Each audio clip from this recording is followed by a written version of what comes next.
रामकृष्ण हरी.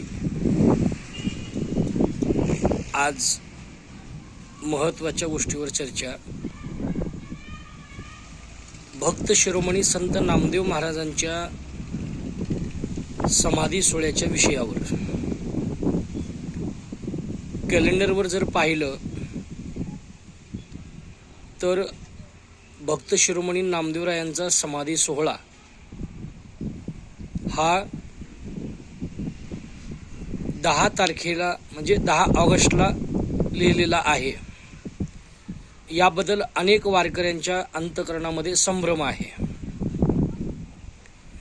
जरी कॅलेंडरला 10 ऑगस्ट लिहिलेलं असलं तरी आपल्या वारकरी संप्रदायातल्या सर्व वारकऱ्यांचं मत असं आहे, वारकरी संप्रदायामध्ये एकादशी व्रताला खूप महत्त्व आहे.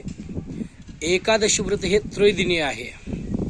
दशमी व्रताचा आरंभ, दशमी, एकादशी आणि द्वादशी. द्वादशीच्या दिवशी क्षीरापती केल्याशिवाय संत महात्म्यांचे बहुतेक समाधी सोहळे साजरे करत नाहीत.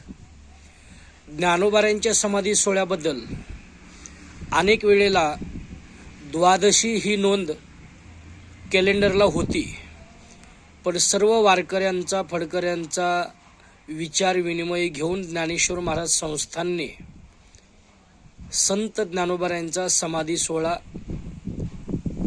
जरी द्वादशीला नोंद असली कॅलेंडरवर तरी त्या दिवशी क्षीरापती करून मग असणारं दुसऱ्या दिवशी, मग तो चतुर्दशीचा दिवस असो कॅलेंडरला तरी असणारा क्षीरापती झाल्याशिवाय समाधी सोहळा साजरा करण्यात आला नाही.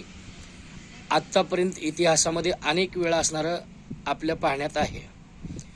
याच न्यायाला अनुसरण श्री संत नामदेव महाराज मंदिर इथलं एक परिपत्रकही आलेलं आहे.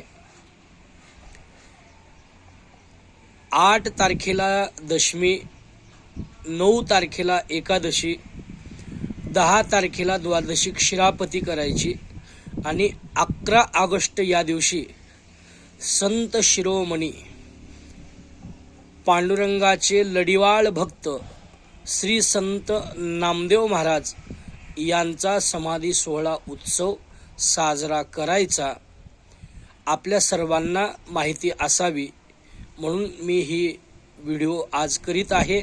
आपण सर्वांनी नामदेवरायांचा समाधी सोहळा तो 11 तारखेला म्हणजेच ऑगस्टच्या या दिवशी आपण सर्वांनी मिळून साजरा करूया. रामकृष्ण हरी.